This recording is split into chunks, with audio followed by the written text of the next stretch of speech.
Let's see isomers. अब हम लोग देखते हैं आइसोमर्स। इन इनऑर्गेनिक केमिस्ट्री अ given molecular formula represents only one compound. Inorganic chemistry में आप देखेंगे तो एक मॉलिक्यूलर फार्मूला जो है वह एक ही कंपाउंड को रिप्रेजेंट करता है। जैसे कि एग्जांपल देखिए H2SO4 represents only one compound sulphuric acid. H2SO4 जो है वह सिर्फ एक कंपाउंड सल्फ्यूरिक एसिड को रिप्रेजेंट करता है। बट इन ऑर्गेनिक केमिस्ट्री, लेकिन ऑर्गेनिक केमिस्ट्री में however a given molecular formula can represent two or more different compounds. Organic chemistry में क्या है कि एक मॉलिक्यूलर फार्मूला दो या दो से ज्यादा डिफरेंट कंपाउंड्स को रिप्रेजेंट करता है। This is because in organic compounds the same carbon atoms can be arranged in several ways to give different structures and hence different compounds। ऐसा इसलिए होता है क्योंकि ऑर्गेनिक कंपाउंड्स में एक कार्बन एटम्स अलग अलग जगह पर एक ही मॉलिक्यूलर फार्मूला का अलग अलग स्ट्रक्चर्स में अरेंज रहते हैं और डिफरेंट कंपाउंड्स बना लेते हैं। For example in organic chemistry the same molecular formula C4H10 represents two compounds।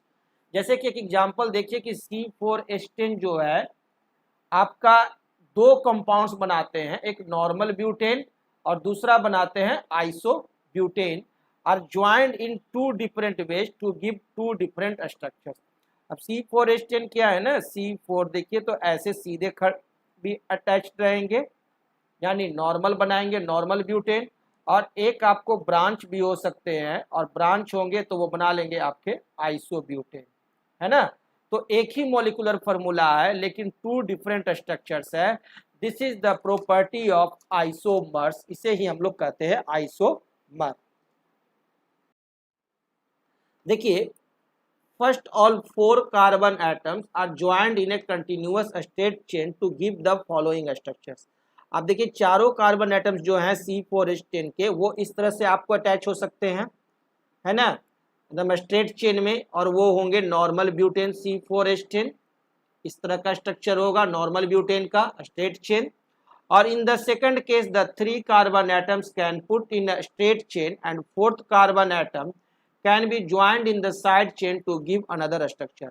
दूसरा केस ये हो सकता है कि तीन कार्बन एटम्स जो है वह आपका नॉर्मल चेन में हो, स्ट्रेट चेन हो, और चौथा जो है वो ब्रांच्ड हो, है ना, फोर्थ जो है वो क्या होता है ब्रांच्ड हो जाता है। तो इस प्रकार से वो हो जाता है क्या आइसोब्यूटेन। आप देख रहे हैं ना, थ्री कार्बन जो है वो नॉर्मल हो गए और चौथा जो है वो क्या हो गए ब्रांच्ड हो गए, यह हो गया आइसोब्यूटेन। यानी एक ही मॉलिक्यूलर फार्मूला है C4H10 लेकिन उनके स्ट्रक्चरल फार्मूला डिफरेंट हो गए, जिसके चलते क्या हो गए अलग अलग कंपाउंड्स बन गए क्योंकि उनमें कार्बन का अरेंजमेंट जो है वो अलग अलग हो गया, तो स्ट्रक्चरल फार्मूला भी चेंज कर गया। The organic compounds having the same molecular formula but different structures are known as isomers. Organic compounds जिसमें कि मॉलिक्यूलर फार्मूला सेम हो लेकिन डिफरेंट स्ट्रक्चर शो करते हैं तो इसे ही हम लोग कहते हैं isomers. The existence of two or more different organic compounds having the same molecular formula but different structures is called isomerism। जो ये एग्जिस्ट करते हैं ऑर्गेनिक कंपाउंड्स आपको दो या दो से ज़्यादा स्ट्रक्चर्स में जिसका कि मोलिकुलर फार्मूला सेम हो, तो इसे हम लोग कहते हैं क्या आइसोमेरिज्म, कि यह आइसोमेरिज्म प्रॉपर्टी शो करता है। Isomerism is possible only when hydrocarbons having four or more carbon atoms। और isomerism तभी पॉसिबल है जब minimum number of carbon atoms कितना हो 4, ठीक है ना, 4 कार्बन एटम्स रहने के बाद ही आपका आइसोमेरिज्म शो होगा।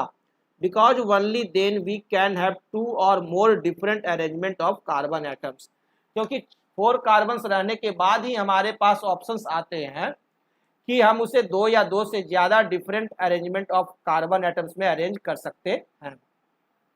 No isomerism is possible in hydrocarbons. कोई भी आइसोमेरिज्म पॉसिबल नहीं है वैसे हाइड्रोकार्बन्स में जहां की कंटेनिंग 1, 2 और 3 कार्बन एटम्स, जहां की कार्बन एटम्स आपको सिर्फ 1, 2 और 3 हैं पर molecule, because then only one arrangement of carbon atoms is possible. कहने का अर्थ हुआ यदि कार्बन एटम्स आपको किसी भी कंपाउंड्स में 1, 2 या 3 है तो वहां पर आपको कोई भी आइसोमेरिज्म शो नहीं होगा। For example no isomerism is possible in methane, ethane and propane. कोई भी आइसोमेरिज्म पॉसिबल नहीं है आपके मीथेन में, इथेन में और प्रोपेन में, बिकॉज दे कंटेन ओनली 1, 2 और 3 carbon atoms respectively. Two isomers of the compounds butane C4H10 are possible. दो आइसोमर्स पॉसिबल है किसके? C4H10 के। देखिए C4H10 को हम ऐसे लिख सकते हैं C है ना, और दूसरा ऑप्शन है कि हम इसे लिख सकते हैं इस तरह से भी। क्लियर? बाकी जगह आप हाइड्रोजन बैठा दीजिए 4 डंडे से। यानी 2 आइसोमर्स पॉसिबल है आपको C4H10 में, तीसरा तो कोई पॉसिबिलिटी नहीं है। और वहीं आप 3 आइसोमर्स देखिए पॉसिबिलिटी है C5H12 में, तो C5 को देखिए 1, 2, 3, 4, 5 इस तरह से फर्स्ट हो गया। सेकंड हम इसको ड्रॉ कर सकते हैं 1, 2, 3, 4, 5 हम ऐसे लिख सकते हैं। फिफ्थ पॉसिबिलिटी है कि हम 1, 2, 3 रखें और 4 और 5th, है ना। तो इस तरह से 3 आइसोमर्स पॉसिबिलिटी है आपको इसमें, पेंटेन में C5H12 में कितने 3 और ब्यूटेन में C4H10 में आपको 2, और उसी तरह से 5 isomers of compound hexane C6H14 are possible. और हेक्सेन जो होगा C6H14 उसमें 5 आइसोमर्स पॉसिबल है। देखिए 1, 2, 3, 4, 5, 6, 1, 2, 3, 4, 5, 6 नॉर्मल हेक्सेन। दूसरा हम इसका ऑप्शन क्या है 1, 2, 3, 4 एंड 5, एक यहाँ ब्रांचिंग दे दें। तीसरा ऑप्शन क्या है हमारे पास 1, 2, 3, 4, एक ब्रांचिंग यहाँ दे दूं, दूसरा ब्रांचिंग यहाँ दे दूं, है ना। 1, 2, 3 हो गया, 4 + 2 6 हो गए। चौथा ऑप्शन हमारे पास क्या है 1, 2, 3, 4, एक ब्रांचिंग यहाँ और एक ब्रांचिंग यहाँ दे दूं, है ना। ये हमारे पास फोर्थ ऑप्शन हो गया। फिफ्थ ऑप्शन हमारे पास क्या होगा? यह सोचिए कि फिफ्थ ऑप्शन हमारे पास क्या हो सकते हैं 1, 2, 3, 4, 5, 1, 2, 3, 4, 5, 6 हो गए। और फिफ्थ ऑप्शन देता हूं 1, 2 और 3, 4, 5, है ना, और 6, ये हमारे को फिफ्थ ऑप्शन हो गया। तो इस तरह से हम लोग डिफरेंट अरेंजमेंट कर सकते हैं। तो 5 अरेंजमेंट्स पॉसिबिलिटी है आपको किसमें C6H14 में 1, 2, 3, 4 एंड 5। प्रॉब्लम देखिए, how many structural isomers are possible for pentane, draw the structural formula of all possible isomers of pentane. कितने स्ट्रक्चर आइसोमर्स पेंटेन में पॉसिबल हैं? और पेंटेन यानी हमारे को पेंटेन का फॉर्मूला क्या हो गया C5H12, ठीक है। तो हमें स्ट्रक्चरल फॉर्मूला ड्रॉ करना है, तो चलिए ड्रॉ करते हैं 1, 2, 3, 4 एंड 5 फर्स्ट हो गया। चलिए सबको 4 डंडे दे दीजिए, सब कार्बन के चारों तरफ 4 डंडे हो गए। तो फर्स्ट तो ये हो गया, और नेक्स्ट पोजीशन पर आप हाइड्रोजन ड्रॉ कर दीजिए, HHH लिख दीजिए।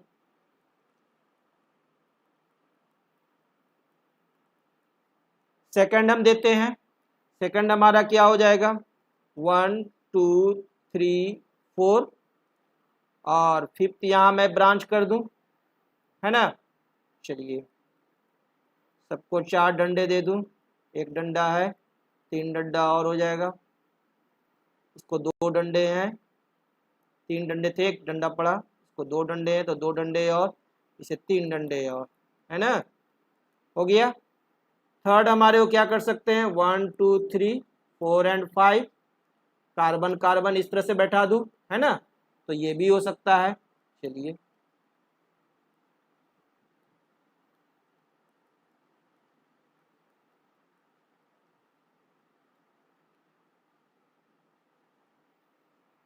इसका IUPAC नेम क्या हो जाएगा?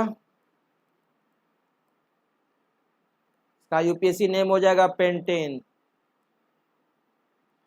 कॉमन नेम जो स्ट्रेट में रहता है उसे कहते हैं नॉर्मल पेंटेन। क्लियर? और ये हमारे को हो जाएगा क्या, आपका ब्रांचिंग जो है वो 2 पर है, 1 2 3 4 2 पर है, तो लिख सकते हैं 2 मिथाइल क्या हो गया, ब्यूटेन, 2 मिथाइल ब्यूटेन। क्लियर? और कॉमन नेम इसका हो गया आइसोब्यूटेन, आइसोपेंटेन, सॉरी आइसोपेंटेन, ये हो गया कॉमन नेम।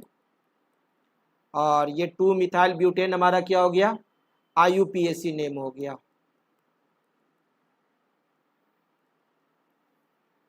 थर्ड इसका देखिए, 2 पर ही आपको 2 ब्रांचिंग है, 1 2 3 पर 2 पर ही ब्रांचिंग है, यानी 2 डाई मिथाइल प्रोपेन हो जाएगा, 2 डाई मिथाइल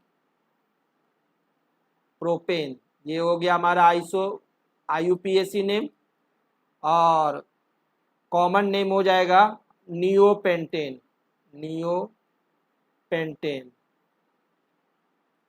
ये हो गया हमारे को कॉमन नेम।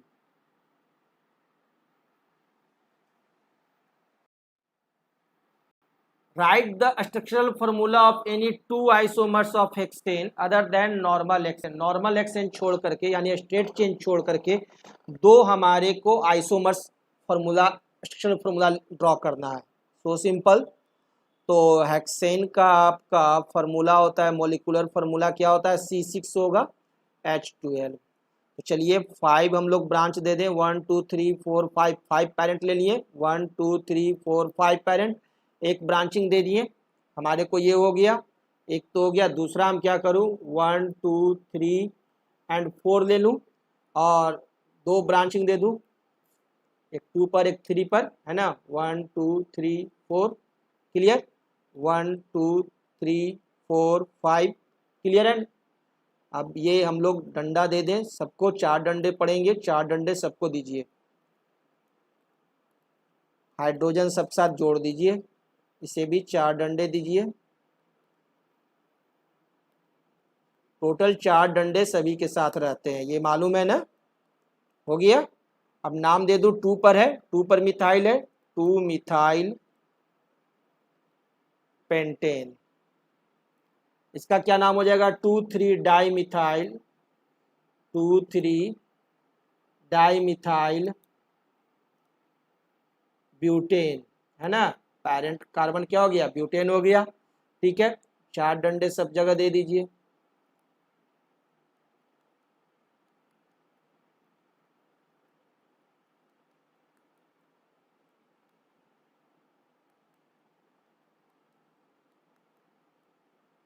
तो सिंपल। तो दो स्ट्रक्चरल फार्मूला हम लोग नॉर्मल एक्सचेंज छोड़कर आसानी से ड्रॉ कर लिए।